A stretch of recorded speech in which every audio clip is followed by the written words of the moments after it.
जी हाँ दोस्तों, इस वक्त की पेंशन धारकों के लिए बहुत ही महत्वपूर्ण और इम्पोर्टेंट खबरें आई हैं। इसके बारे में बात करेंगे। तो पहली बड़ी खबर की बात करें तो दोस्तों, पेंशन भोगियों को चाहिए 7,500 रुपये की न्यूनतम पेंशन। कर्मचारी भविष्य निधि संगठन, सीबीटी ट्रस्ट और केंद्र सरकार पर तिलमिलाई पेंशन भोगियों की बड़ी रिपोर्ट निकल कर सामने आ चुकी है। तो इसके बारे में भी दोस्तों आज की इस वीडियो के अंदर संपूर्ण रूप से आप सभी को जानकारी दी जाएगी। वहीं दोस्तों, एम्प्लॉयज लिंक्ड एक्टिविटी को लेकर बड़ी खबर आ रही है। ईपीएफओ से आप सभी के लिए इंपोर्टेंट खबर आई है, तो इसके बारे में भी बात करेंगे। और वहीं बात करने वाले हैं यूनिफाइड पेंशन स्कीम को लेकर बड़ी खबर है। लाभ, पात्रता, न्यूनतम पेंशन की राशि और पेंशन के कैलकुलेशन को लेकर आप सभी के लिए हर डिटेल से जुड़ा, रिटायरमेंट के बाद कितनी पेंशन कैसे मिलेगी, हर डिटेल से जुड़ा बड़ा अपडेट आप सभी के लिए निकल कर आया है। तो दोस्तों इसके बारे में भी आज की इस वीडियो के अंदर बात करेंगे। और वहीं बात करेंगे ईपीएस 95 पेंशन भोगियों ने फिर किया न्यूनतम पेंशन की मांग का प्रदर्शन। तो दोस्तों आखिरकार एक बार फिर से न्यूनतम पेंशन की मांग को लेकर क्या बड़ा प्रदर्शन होने वाला है, इसके बारे में भी आज की इस वीडियो के अंदर बात करेंगे।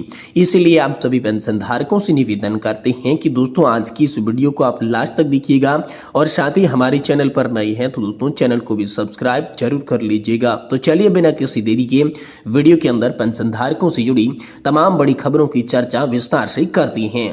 देखिए दोस्तों, पहली बड़ी खबर की बात करें तो पेंशन भोगियों को चाहिए 7,500 रुपए की न्यूनतम पेंशन। कर्मचारी भविष्य निधि संगठन, सेंट्रल बोर्ड ऑफ ट्रस्ट, केंद्र सरकार पर तिलमिलाई पेंशन भोगियों की बड़ी रिपोर्ट निकलकर सामने आई है। ट्रेड यूनियनों के रवैये को लेकर भी पेंशनर्स काफी सारे नाराज दिखाई दे रहे हैं। ईपीएस 95 पेंशन को लेकर आंदोलन अब सियासी रूप ले चुका है। केंद्र सरकार के खिलाफ प्रदर्शन में मोर्चा खोल दिया गया है। पेंशन भोगी सीपी तिवारी ने अपना खुद का दोहरा सुनाते हुए कहा कि बड़े आश्चर्य की बात है, देश के सभी राजनीतिक पार्टियां ईपीएस 95 पेंशनर सीनियर सिटीजन के आंदोलन को समर्थन नहीं करती। इसके पीछे कारण क्या है? सरकारी कर्मचारियों के लिए सरकार ने 50% तक पेंशन योजना का प्रारूप को मंजूरी दे दी, लेकिन प्राइवेट सेक्टर में कार्यरत या रिटायरमेंट श्रमिकों के लिए सरकार ने कुछ भी नहीं करने की मानसिकता बना, जो कि घोर अप्रतितंत्र है। ईपीएस 95 पेंशनर्स अपने अधिकारों एवं हक के लिए देश की यहाँ पर जो है अलग पड़ते हुए नजर आ रही हैं। देश का संसद में भी अलग थलग पड़ रहा है। विगत 10 वर्षों में हम लोगों ने अपनी लड़ाई को लड़ जारी रखा है, संसद में ध्यान नहीं दे रही है। देश की कैसी संवैधानिक व्यवस्था है। सोशल मीडिया पर सीजी तिवारी ने पोस्ट पर यहाँ पर जो है विलास रामचंद्र गोखवाले ने पोस्ट किया कि दोस्तों लिखा, सीपी तिवारी बिल्कुल सही है, आपने पूरी जिम्मेदारी सीबीटी ट्रस्ट की है। इस सीबीटी ट्रस्ट ने हमारे अलग अलग मजदूर यूनियन के 5 सदस्य ट्रस्ट पर होते हैं। उन्होंने ही हमारा पूरा पैसा यहाँ पर जो है ईपीएफओ उसे मंजूरी दी है और दोस्तों उन्होंने भी कोई विरोध नहीं किया है। हमने जमा की गई राशि का 1.16% टका पेंशन मिलती है, बाकी सरकार के पास ही रहती है। आज सरकार के पास 10 लाख करोड़ रुपए जमा है। 2014 में कोश्यारी समिति ने हमें 3,000 रुपए की पेंशन बढ़ाकर देने की सिफारिश की थी, लेकिन वो हिसाब सरकार ने हमें नहीं दिया है।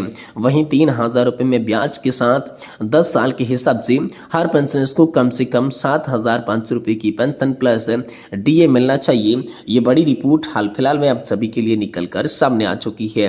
वहीं दोस्तों यहाँ पर ईपीएफओ से हम सभी के लिए बड़ी खबर निकल कर आई है। श्रम सचिव ने ईपीएफओ अधिकारियों के साथ ईएलआई योजना पर बैठक की अध्यक्षता श्रम और रोजगार सचिव सुमिता दाबरा ने की। श्रम मंत्रालय, ईपीएफओ और सभी फील्ड वरिष्ठ अधिकारी यहाँ पर जो है इसमें शामिल हुए थे। कर्मचारी भविष्य निधि संगठन यानी कि ईपीएफओ से बड़ी खबर है। श्रम सचिव ने खास योजना को लेकर एक बड़ी बैठक की है। इस योजना से जुड़े विषयों पर विस्तार पूर्वक यहाँ पर चर्चा की गई। सरकार हाल ही में घोषणा की रोजगार से जुड़ी प्रोत्साहन योजना यानी कि एम्प्लॉयमेंट लिंक्ड इंसेंटिव पर आप जो है अपने क्षेत्रीय और क्षेत्रीय कार्यालयों के साथ देशव्यापी परामर्श किया है। श्रम और रोजगार मंत्रालय ने ईपीएफओ के अंचल और क्षेत्रीय कार्यालयों के विभिन्न हितधारक संगठन घटकों और ईपीएफओ की मौजूद नियोक्ताओं के साथ व्यापक परामर्श का निर्देश दिया था, ताकि इस योजना के विभिन्न पहलुओं पर उनके सुझाव और प्रतिक्रिया की जा सके, जिससे इस वर्ष में बजट घोषित किया जा सके। इन निर्देशों के मुताबिक फील्ड कर्मचारियों को ट्रेड यूनियनों और नियोक्ताओं संघ, विभिन्न उद्योग चैम्बरों और युवा संघ के साथ विस्तृत विचार विमर्श किया गया। इन चर्चाओं के माध्यम से फील्ड कार्यालयों में महत्वपूर्ण प्रतिक्रिया और सुझाव एकत्रित किए गए, साथ ही इनके कई प्रश्नों पर ध्यान भी रखा गया।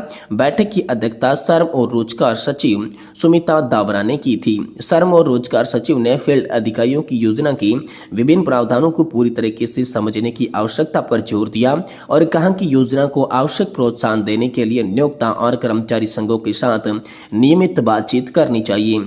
उन्होंने जोर दिया कि ईपीएफओ अधिकारियों को योजना को अच्छी वास्तविक भावनाओं से अपनाना चाहिए।